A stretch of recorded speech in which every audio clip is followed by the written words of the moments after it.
Yeah, we need to talk about Neal Pionk here. I know we, gloss over him in some of these videos and kind of mention him at times not being very good, but man, it's gotten to a level now where it's just ridiculous, and I don't know how he keeps getting chances with the production and the ice time that he receives pretty much every night, and now being put on the top pairing, more frequently with Josh Morrissey.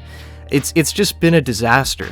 Pionk was a part of that package that sent Jacob Trouba the other way to the New York Rangers. So, Pionk came in and he made a name for himself right away with the Jets. He was fantastic on the power play and, was even pretty good defensively as well. I mean, he had a really good year in his first year with Winnipeg. Fast forward a year, he was absolutely locked down on Connor McDavid and the Oilers in the playoffs, where, the Jets really upset them. 4-0 sweep in the bubble. Yeah, it was a weird year. Lots of weird stuff happened. Did Connor Hellebuck have a lot to do with that series win? Absolutely.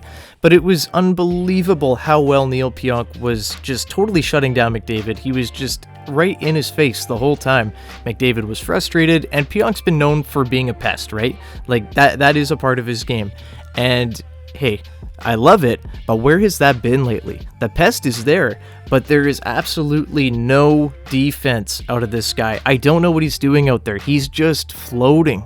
I'll go into examples in a second here, but it was so evident in the Sharks game. He was just all over the place. Every time I saw him on the ice, I'm like, what is he doing? I don't know. He's doing his Stanley impression lately, and really for a lot of this season just has not been up to where he's been the last 3 years. Obviously now he's been extended and he's making big money, which is unfortunate because the value just is not there.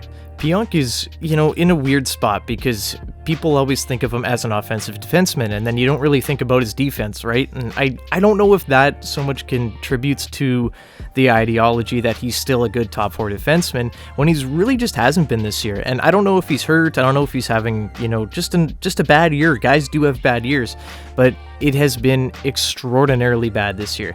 On the power play is where I think of Neal Pionk. I'm always like, yeah, Neal Pionk is a power play quarterback, but he's only got 2 power play points this year, only 1 power play goal and 1 assist. It's just not acceptable, and we look at the Jets power play, and it has been struggling for the majority of the year, but Josh Morrissey is doing fine on the power play. His role is exceeded, so Neal Pionk is going to be on power play too with Nate Schmidt, another guy that I don't really love on the power play, but Pionk doesn't do enough on that unit. Yeah, he's got that big heavy slap shot, but he's got no effectiveness. He's just not a guy that teams are scared of. They're going to let him shoot every time.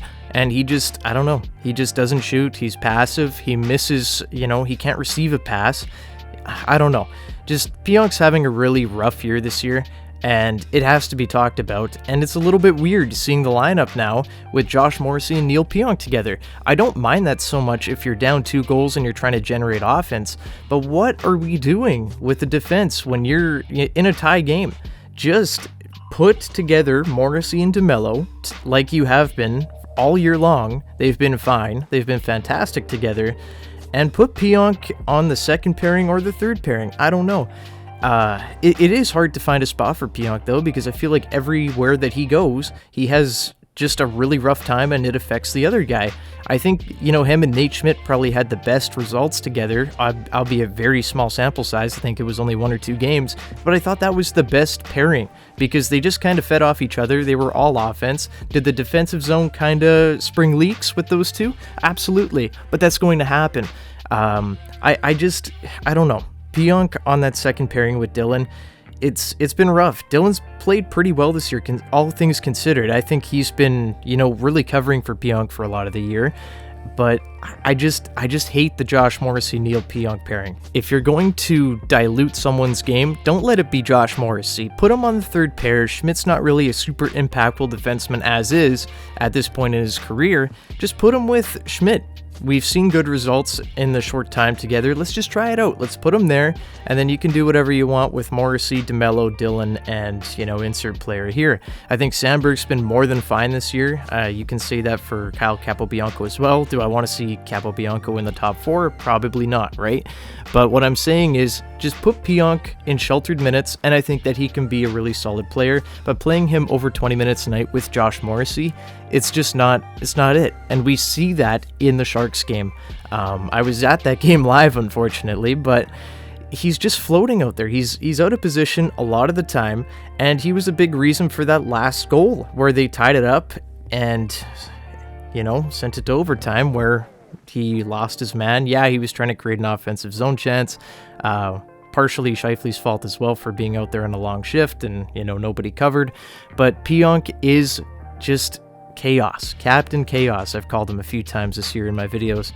And I really hope that gets fixed, because he can't keep playing 20 minutes a night. It's getting ridiculous at this point. He's probably going to be right with Morrissey on Wednesday against the Wild, and the Wild are going to feast on that. I just don't get the ideology, you know, when a guy like Stanley, a guy like Capobianco, a guy like Sandberg make a mistake, they come out of the lineup almost immediately, and, you know, the other guy gets a rotational chance. And then Pionk's been, you know, serving up pizzas just out of position all year, and there's been almost no disciplinary action on their end at all. Bones just keeps putting them in the top 4. And I understand it's a little bit of a different situation with Sandberg and Stanley and Capobianco, but at the same time, if you're going to scratch Nate Schmidt for being bad, and look, he hasn't been fantastic, but if you're going to scratch a guy and try to make a point, scratch Neal Pionk. It's very evident that he has not played good. He said it himself this year in January, I believe, in a, you know, interview with the media. He was just like, hey, I haven't played well this year, and I hope I can turn it around. And at this point, he really hasn't. It's been a rough year for him. I just don't get it. I feel like with every mistake, he gets more ice time, and it's kind of funny, but I don't know. At this point, the Jets need Pionk to be better, and if Pionk wants to come alive in the playoffs and be that shutdown guy, I'd love it. But I just don't see it. He just doesn't look confident out there, looks confused a lot of the time. He really isn't producing offensively either. It's just rough to watch, and I hope he can figure it out here, because the Jets desperately need him to, especially if he's going to be playing 20 minutes a night. And hey, that's just my thoughts. If you guys think differently, that's totally fine. If you like Neal Pionk, that's fine. I like Neal Pionk a lot. I like him when he's playing good, but when he's been playing like this, consistently bad for roughly 55 games now, it's just not cutting it. And that needs to get fixed if the Jets want to go far in the playoffs. It would go a long way for them. And hey, hopefully we can see a resurgence in the Neal Pionk from the 2020-21 season where he shut down Connor McDavid. He's always been a pest out there. That hasn't changed. This season, you always see him, you know, sticking his stick in guys' arms and just poking them, just being a little bit annoying.